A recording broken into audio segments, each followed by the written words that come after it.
Good morning and welcome to Montrose, Oldham St Andrews for the sermon for Sunday the 23rd of January, based on the passage from Luke chapter 4, verses 14 to 21. Jesus returns to Nazareth. Eyes on Jesus. All eyes. I commented recently that with us having to wear face masks for much of the time, you could pass someone in the street without recognising them. Yet on the other hand, we're becoming rather better at looking at people's eyes and gauging mood and recognition, perhaps even picking up that they are smiling from the changes around their eyes. Of course, there's always been eye talk, when our faces light up, when a loved one appears, when there's recognition, appreciation, invitation to engage. A baby seeing its mother or father, and then there'll be a smile and their eyes will follow them. Or the unconscious or sometimes conscious glances at the object of a person's affections, sometimes reciprocated, sometimes not. Eyes speak. I remember one of my congregation in Aberdeen, a young girl who was profoundly disabled, who simply couldn't do most of the things that the rest of us took for granted. She was loved and cared for as much as any human being could be, and that might have been a factor. But she in turn radiated love. She had beautiful eyes, and they spoke. They conveyed her love of music, the interest and attention and affection that people paid her. They were windows, her windows on the world, and windows to her heart. To my knowledge, she never said a word, but she knew the love of Jesus, and she shared it with her eyes.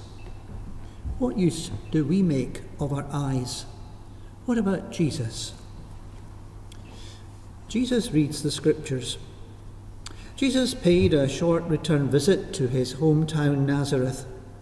Word was beginning to spread that the carpenter's son was starting to make a name for himself as a preacher. The community gathered, as they would on any other Sabbath. Only this week there was inevitably more of an interest in the up-and-coming itinerant preacher. He was given the honour of reading the scriptures, and he read from Isaiah chapter 61. The Spirit of the Lord is upon me.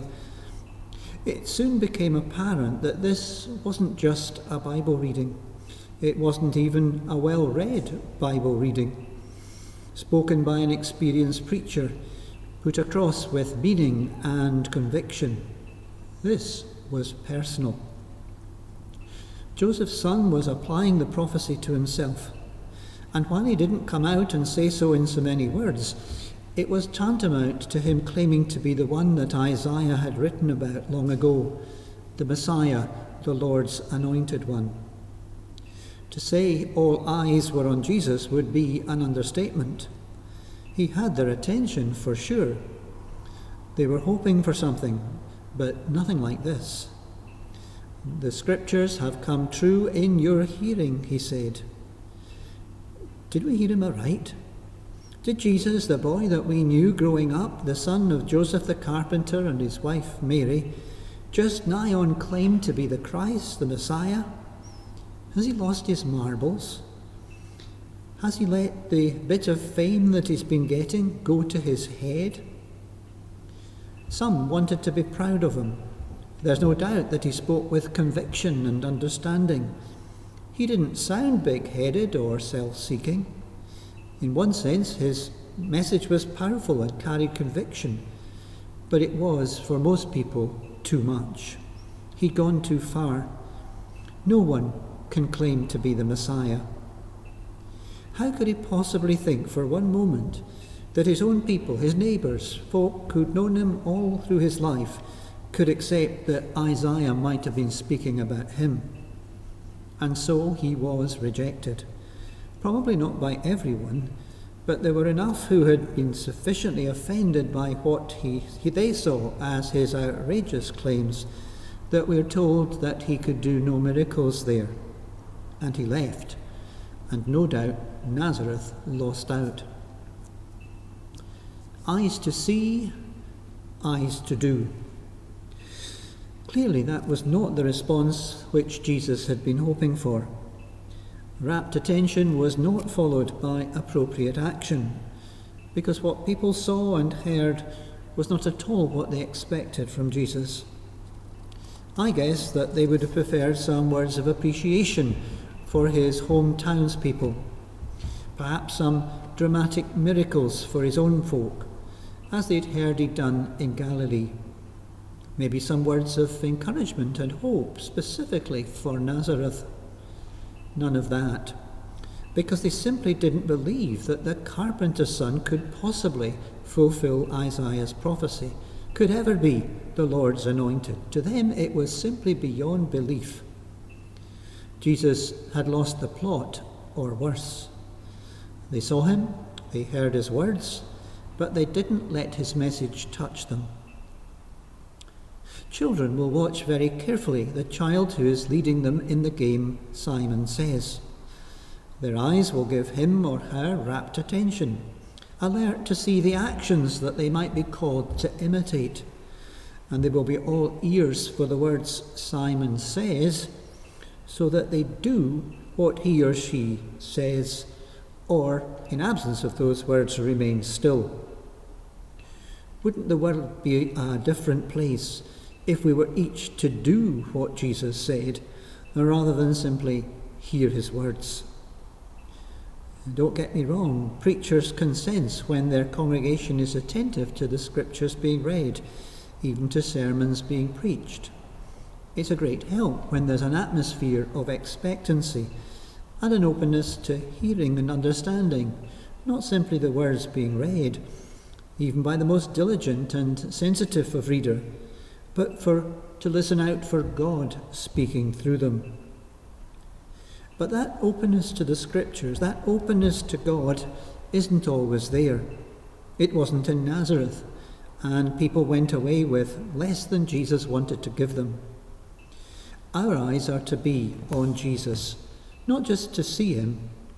Our eyes are to be open to him, not just to hear what he says. Our eyes are to be on him and our ears open to him so that we do what he wishes, so that we follow his lead and seek to honour him with our lives as well as with our words. I remember my early days as a watchkeeping officer.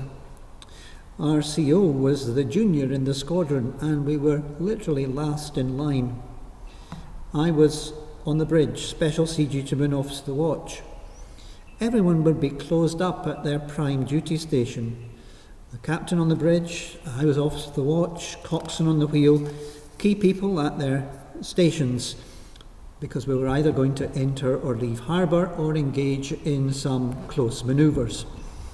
Everyone was alert, concentrating, some on instruments, gauges, lookouts carefully surveying what was around them, and the signalman and me watching and listening for the next order, perhaps to change station or to engage in some evolution. Listening, watching, not for its own sake, but in readiness for action, to respond, to implement the order. From OTC, immediate execute, turn port 090, stand by, execute, over. From the officer in tactical command, immediate execute, squadron to turn to port to the course 090. Check clear port, port 15. My CO expected me to check it was safe to alter course, but then to put the wheel over immediately, so that the senior officer could see our bow coming across straight away after the order was given. No time delay, no messing. And if it involved a change of speed or a change of station, then I would have immediately ordered engine revolution increase, so that there might be a wee plume of smoke from the funnel that would let the OTC know that our ship had immediately implemented his order. Where it is as simple for us responding to Jesus' commands But it does illustrate the point that we are to be doers of the word and not simply hearers.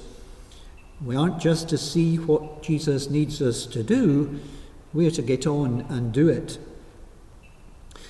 I love Bible reading and loved Bible study groups. Indeed, it's something of a disappointment to me that we haven't really been able to sustain any such groups here in Oldham St Andrews in recent years.